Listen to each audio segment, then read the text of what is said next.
Aujourd'hui, je vais vous faire un focus sur ce qu'est l'auto-sabotage. On entend très souvent parler d'auto-sabotage sans forcément savoir exactement de quoi il s'agit. Donc, je vous propose de découvrir ce que c'est que l'auto-sabotage, d'apprendre à identifier les signes et les causes de l'auto-sabotage. On a tous des moments où on doute de nous-mêmes, des moments où on avance à reculons, des moments où on essaie d'éviter les défis, de les contourner, de faire en sorte de ne pas avoir.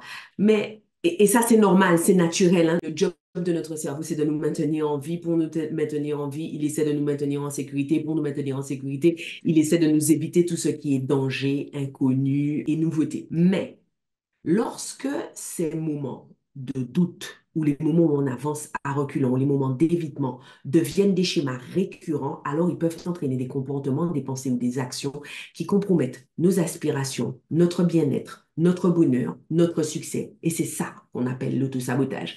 Le fait de douter de soi une fois comme ça ou de douter de soi alors qu'on est en train d'avancer ou d'avoir un coup de flip avant un enjeu, avant de faire quelque chose d'important, de différent, c'est tout à fait naturel. En revanche, lorsque ça devient notre façon de penser par défaut, douter de nous-mêmes et essayer d'éviter les défis, alors ces schémas-là entraînent en fait des pensées et des actions qui vont compromettre nos objectifs et c'est ça, l'autosabotage. L'autosabotage peut se produire dans n'importe quel domaine de notre vie. On a tendance régulièrement à penser que l'autosabotage n'intervient que dans le domaine professionnel ou que dans le domaine financier. C'est faux, ce n'est pas le cas. Ça peut arriver, évidemment, lorsque vous travaillez sur un gros projet, mais ça peut aussi arriver à vos enfants lorsqu'ils travaillent sur un exposé, lorsqu'ils travaillent à l'école. Ça peut arriver lorsque vous postulez pour un nouvel emploi. Ça peut arriver lorsque vous essayez de suivre ou de mettre en place ou d'ancrer une routine santé ou fitness ou sport, appelez-la comme vous voulez. Et ça peut aussi arriver quand vous construisez une relation, qu'il s'agisse d'une relation que vous construisez avec un partenaire, qu'il s'agisse d'une relation que vous construisez avec vos enfants, qu'il s'agisse d'une relation que vous reconstruisez, que vous essayez de faire évoluer avec vos parents ou avec vos frères et sœurs, par exemple. Soudain, d'un coup, comme ça, sorti de nulle part, vous trouvez n'importe quelle excuse pour ne pas continuer. C'est presque comme si une espèce de force invisible vous poussait dans la direction opposée de celle que vous souhaitez prendre. L'autosabotage vous empêche d'atteindre vos objectifs, vous empêche très souvent de profiter pleinement de votre vie, de mobiliser pleinement votre potentiel, de vivre pleinement les expériences que vous avez, que vous vivez dans le présent. C'est ça qu'il faut que vous gardiez en tête. En fait, l'autosabotage va être une façon d'occulter ce qui est pourtant disponible pour nous. Concrètement, l'autosabotage, qu'est-ce que c'est?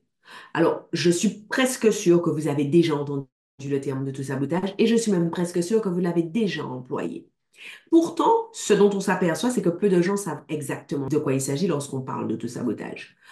Pourtant, pardon pour les deux pourtant dans une phrase, comprendre ce qu'est l'autosabotage et comprendre pourquoi ça se produit, ça va vous faciliter la tâche pour reconnaître les symptômes de l'autosabotage et ça va aussi vous faciliter la tâche pour surmonter l'autosabotage. S'autosaboter, c'est plus que procrastiner sur une tâche. En fait, si vous procrastinez une fois sur une tâche, bon, voilà, c'est quelque chose de tout à fait humain, c'est un comportement qui est tout à fait humain.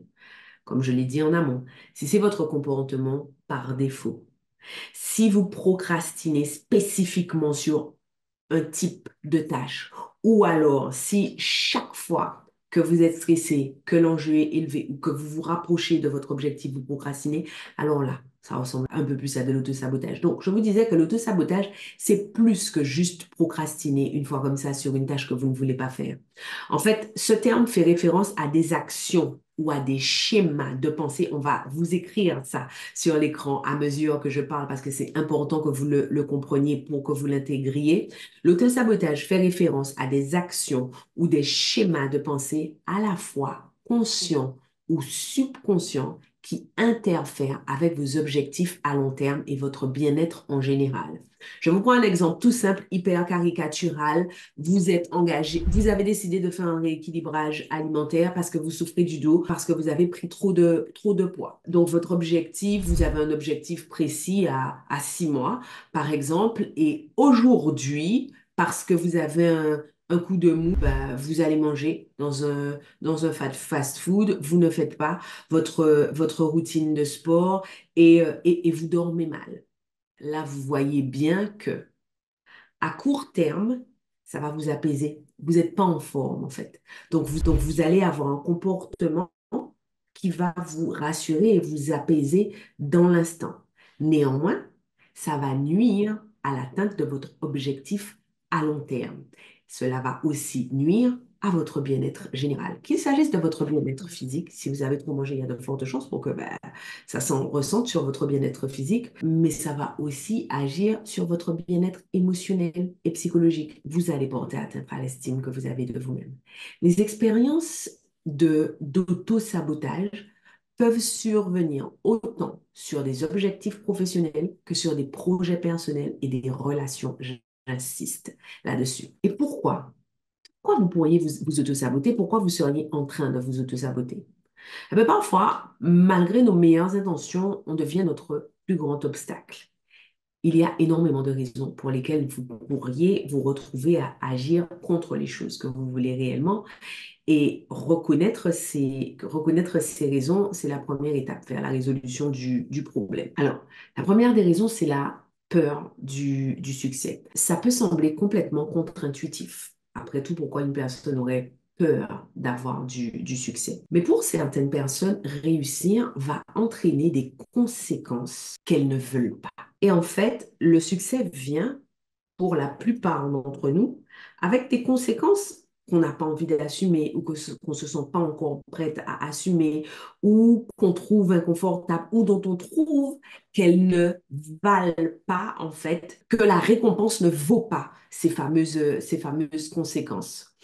En gros, quand vous avez du succès, il peut arriver que vous ayez plus de responsabilités, il peut arriver que vos attentes vis-à-vis de vous-même ou que les attentes des autres vis-à-vis de vous soient plus élevées. Et puis, il peut arriver quelque chose d'encore plus vicieux. Certaines personnes vont éviter le succès parce qu'elles auront peur d'échouer a posteriori et de revenir à leur état antérieur. C'est comme si, là, je me disais, je ne vais pas jouer au loto parce que si je joue au loto, je risque de gagner 100 millions d'euros, mais il est possible qu'à un moment ou à un autre, je perde ces 100 millions d'euros. Et si je perdais ces 100 millions d'euros, je reviendrais à ma condition initiale. Donc, je préfère ne pas jouer. Est-ce que vous avez compris? J'ai pris volontairement un exemple extrêmement caricatural pour que vous compreniez la mécanique. Fondamentalement, c'est pas le succès qui est craint. Ce sont les pressions supplémentaires qui accompagnent le succès qui sont craintes. Et c'est pour ça, c'est l'une des raisons pour lesquelles vous pourriez être en train de vous auto-saboter. Deuxième raison, il y a une faible estime de soi. Cette raison est beaucoup, beaucoup plus répandue. Vous connaissez cette petite voix à l'intérieur de votre tête qui vous dit, tu n'es pas assez bonne, tu n'es pas à la hauteur, tu n'y arriveras jamais. Il y a des jours où cette voix parle plus fort que d'autres. C'est normal. Mais si vous entendez constamment cette voix-là à l'intérieur de votre tête, ça peut être le signe d'une faible estime de soi.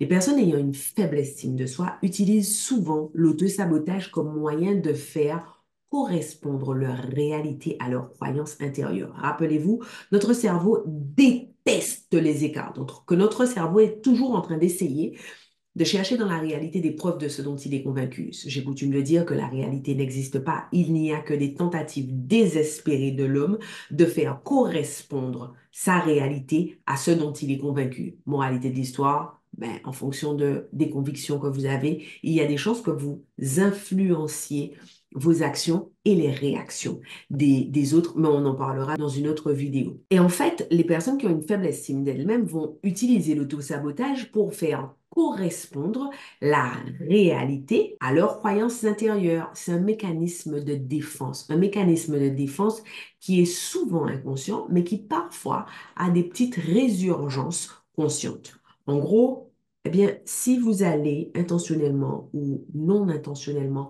vers une voie qui est mauvaise, eh bien, vous avez le sentiment de contrôler l'échec. Ou alors, vous avez le sentiment que c'est simplement quelque chose qui était attendu de vous. Est-ce que vous avez déjà vu ça? Alors moi, ça m'est arrivé d'avoir des amis qui avaient le bac ou qui réussissaient un examen ou qui obtenaient un emploi ou qui faisaient quelque chose et dont les parents étaient surpris en fait ils disaient, oh, toi, en fait, ça arrive aux personnes qui infirment les croyances des autres à leur sujet. Mais la plupart du temps, ce n'est pas ça, le comportement par défaut de l'homme. La plupart du temps, le comportement par défaut de l'homme est de confirmer ses croyances et les croyances de son environnement proche. Troisième raison pour laquelle vous pourriez être en train de vous saboter, ben, celle-là, c'est la première à laquelle on pense. Ben, c'est la peur de l'échec. Personne n'aime échouer, personne n'aime perdre. Alors, on a beau envelopper ça dans tout un tas de phrases, j'apprends, etc. Quelle que soit la façon dont on tourne les choses, personne ne se dit waouh, je vais jouer pour échouer. Et c'est normal. En revanche, pour certaines personnes, la peur de l'échec est tellement grande qu'elles préfèrent ne pas essayer plutôt que de risquer d'être déçues. Et pour ces personnes-là, il est préférable de s'auto-saboter et d'avoir une excuse toute prête que d'essayer et de ne pas répondre à leurs propres attentes. Et c'est souvent ce qui arrive dans le cas des personnes qui sont perfectionnistes.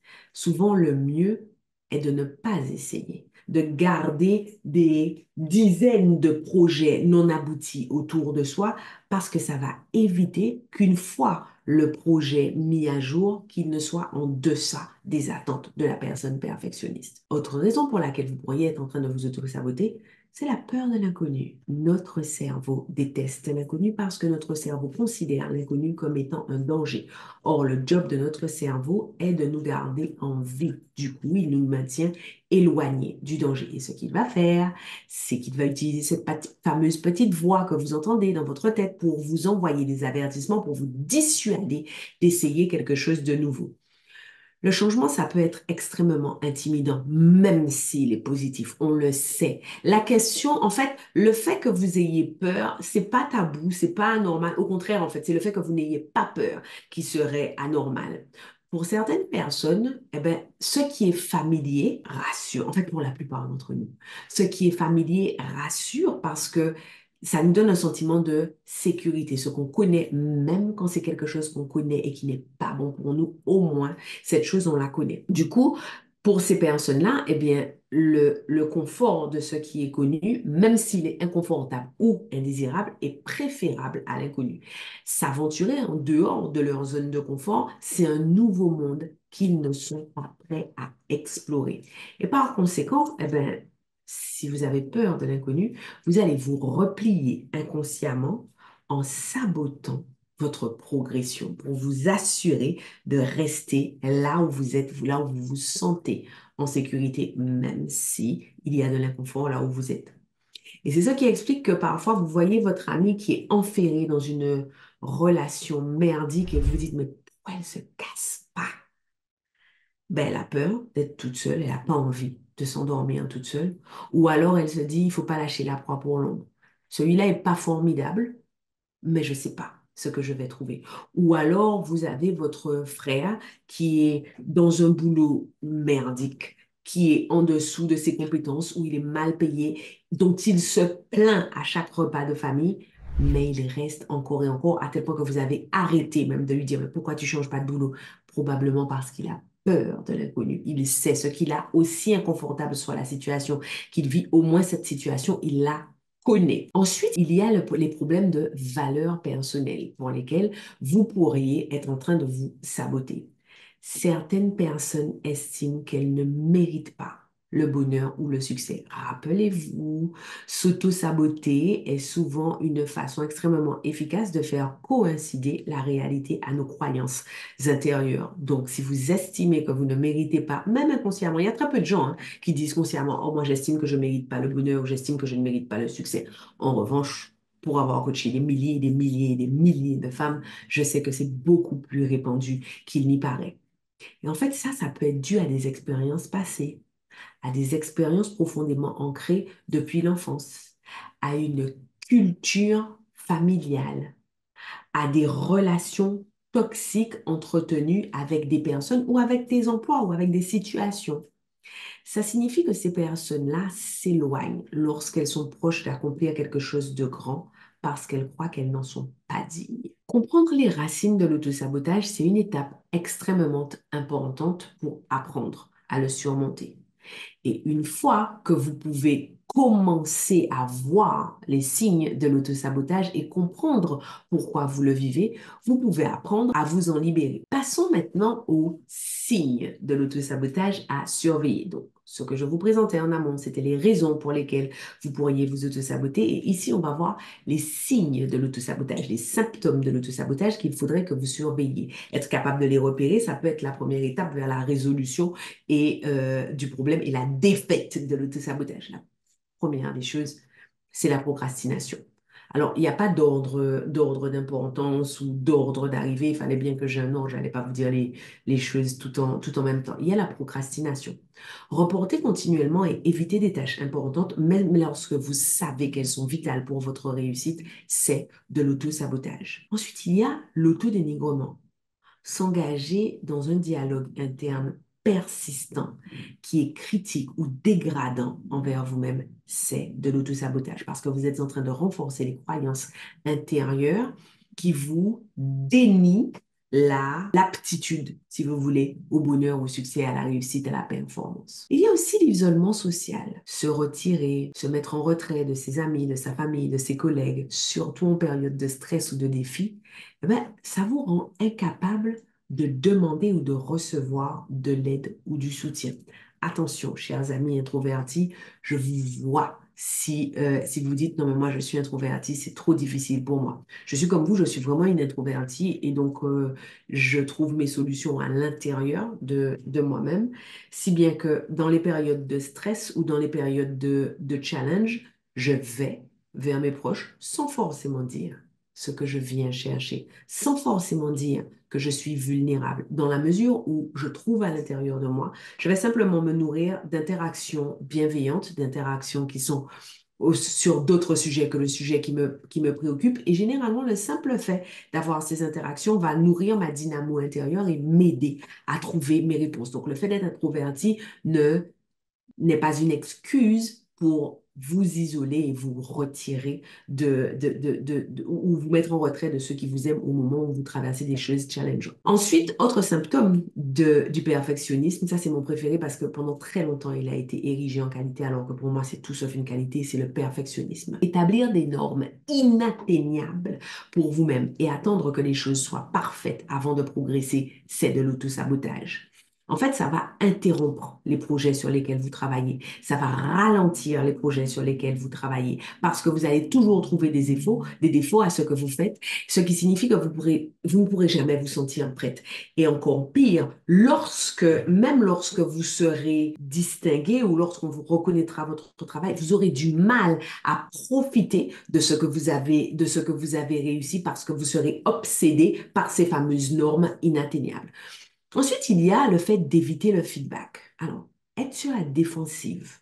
Chaque fois qu'on reçoit des critiques, même les critiques constructives, c'est un signe d'auto-sabotage. Si vous ne pouvez pas reconnaître un outil de croissance à l'intérieur d'un commentaire bienveillant, c'est un signe que vous pourriez être en train de vous protéger contre les menaces perçues pour votre valeur personnelle. Si vous vous sentez attaqué personnellement chaque fois qu'on vous donne du feedback sur votre boulot, c'est qu'il y a de fortes chances pour que la façon dont vous vous percevez soit encore à consolider. Et enfin, il y a le fait d'entretenir des regrets, ressasser le passé, s'attarder sur des erreurs passées, se sentir constamment comme si vous aviez fait de mauvais choix. C'est aussi une façon de vous auto-saboter parce que vous restez coincé dans votre passé plutôt que d'avancer vers autre chose. Voilà ce que je vous propose. Si vous avez identifié certaines des raisons pour lesquelles vous pourriez vous auto-saboter, l'auto-sabotage n'est pas obligé d'être quelque chose de constant. Ça peut vous arriver dans certaines circonstances, ça peut vous être arrivé dans certaines circonstances où vous pouvez vous sentir vulnérable et vouloir régler le problème en amont.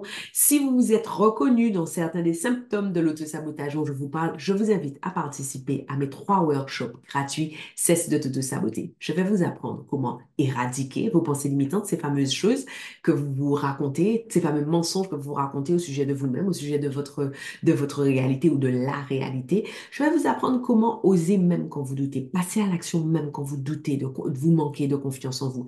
Et enfin, je vais vous apprendre à vaincre la procrastination. L'idée ici, c'est de vous donner des outils concrets que vous pouvez mettre en place rapidement.